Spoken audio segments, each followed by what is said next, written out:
El lenguaje es el medio para comunicarnos y punto. Y cuando usas la E sustituyendo la A y la O, lo que estás haciendo es faltando a la ortografía y a la gramática.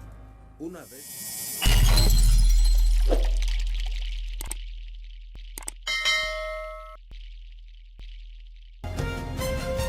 Aquí estamos de regreso, gracias por seguir con nosotros. La controversia del lenguaje inclusivo ha llegado a República Dominicana a propósito de las modificaciones de lenguaje que algunos colectivos pretenden que se implemente a raíz de identificaciones de géneros distintas al femenino y al masculino. Ellas, todes, son algunas de las expresiones que estos grupos aspiran que puedan formar parte del lenguaje cotidiano de los dominicanos, lo cual ha traído la objeción de expertos en el lenguaje y de otros grupos que entienden que es una distorsión de la lengua española. Vamos a ver la historia a continuación con Abraham Marmolejos. No soy tu compañera, soy tu compañera. No soy tu compañera, soy tu compañera. La polémica en torno al lenguaje inclusivo que han adoptado distintos grupos y colectivos pertenecientes a la comunidad LGBTQIA, entre otros, continúa generando intensos debates sobre si sería adecuado o no utilizar términos neutrales en el idioma para que personas con orientación sexual no identificada se sientan incluidos en el uso del lenguaje.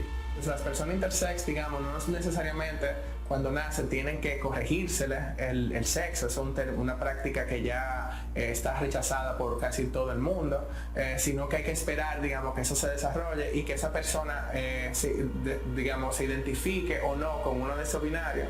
Y lo que pasa es que hay muchas veces que no se identifica ni con una cosa ni la otra, pero que está normal, y de repente se vuelve una persona no binaria, y esa persona no binaria necesita un término con el que identificarse, que no es ni él ni ella, sino que sería ella, es lo que se propone.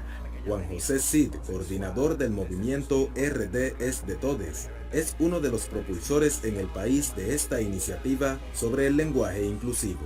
El colectivo al que pertenece representa a personas que luchan por los derechos fundamentales para la comunidad LGBTQIA, entre otros. Más que entender qué es el lenguaje inclusivo, lo que tenemos que preguntarnos es por qué el lenguaje inclusivo, o sea, ¿por qué hace falta? El llamado lenguaje inclusivo o no sexista es una muestra más de las exageraciones de esa ideología que promueve las construcciones irracionales de identidades sexuales.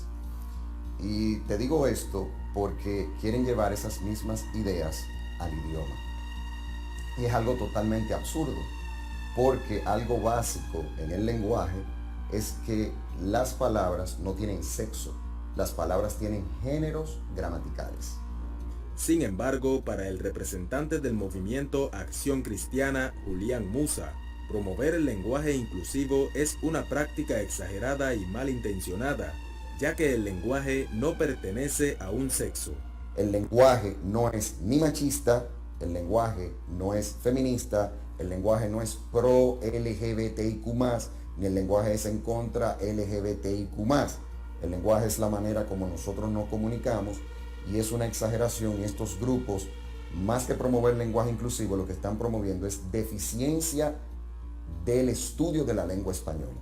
Uno de los fundamentos en los que se basan estos grupos y colectivos que exigen reconocimiento es que se utilicen otras terminologías lingüísticas para referirse a las personas que se autodeterminan no binarias, o sea, ni hembras ni varones, además de quienes biológicamente nacen con ambos sexos y quienes no tienen una preferencia sexual determinada con la cual se sientan identificados en el momento por lo masculino o femenino. Que hay muchas veces en otras ocasiones que sí se cambia el lenguaje, sí se adaptan, por ejemplo, palabras de otros idiomas, o sea, aquí constantemente estamos adaptando cosas del inglés, cosas que salen, digamos, de códigos urbanos, del barrio y tal, y no hay, digamos, como esta explosión de contradicción. Algo evidentemente no compartido por los cristianos. Muchas de estas cosas que tienen que ver con políticas vinculadas a ideología de género son impuestas, nunca van al consenso de las mayorías, nunca se analizan, nunca se debaten, porque es una especie de una dictadura ideológica de corte social. O sea, eso es lo peligroso de todo esto.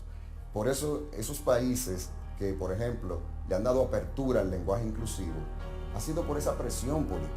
El experto en lingüística, Dr. Bartolo García Molina, refiere que de ser necesario se podrían evaluar formas inclusivas de comunicación, pero considera que expresiones como elles, todes, compañere, nosotres u otras serían una completa aberración. La lengua, entre otras funciones para entendernos, no es la única como muchos creen, no es solo comunicarnos, pero es la función esencial. Y si para comunicarnos con precisión y justicia tenemos que hacer precisiones, que se hagan. Ahora, aberraciones no de todes. García Molina también sugiere que toda propuesta que implique modificar el lenguaje debe estar dentro de las normas lingüísticas existentes. Fíjate que yo defiendo la visión de inclusión de la especie, de los vulnerables, de todo, de los extranjeros, de todo que sea presente, pero basada en las leyes lingüísticas. Juan José Cid asegura que la propuesta está enfocada principalmente en el idioma español, ya que a su consideración esto no se da en otros idiomas que utilizan palabras neutrales. En la mayoría de los lenguajes hay términos que son neutrales, porque eso es lo que busca, como que neutralizar el lenguaje, que no tenga como género dentro de la palabra. Con la esperanza de que se tome en cuenta la petición de incluir una nueva manera de comunicación, Cid espera que se creen políticas a favor de aquellos que se consideran de género indefinido. La lengua la creamos nosotros y la puede intervenir, pero de acuerdo a las 3 leyes que las rigen: analogía, menor esfuerzo y distinción o necesidad de ser entendido. Yo no sé cuál va a ser, en qué va a terminar, digamos. Entonces, o sea, yo no sé si vamos a seguir hablando de ella o de todes, o de, no sé, quizás no inventemos otra palabra. Lo importante es reconocer que hay una necesidad, que hay una problemática, que hay gente que no tiene cómo identificarse. El lenguaje es el medio para comunicarnos y punto. Y cuando usas la E sustituyendo la A y la O, lo que estás haciendo es faltando a la ortografía y a la gramática. Una vez más, la comunidad LGBTQIA, entre otros, se hace sentir. Estos grupos intensifican su lucha en reclamo de que sus ideales sean valorados por la sociedad. Aunque modificar el lenguaje y crear nuevas reglas lingüísticas para clasificar a personas que se autodeterminan no binarias podría resultar una tarea muy cuesta arriba, debido a las normas y costumbres gramaticales ancestrales conocidas.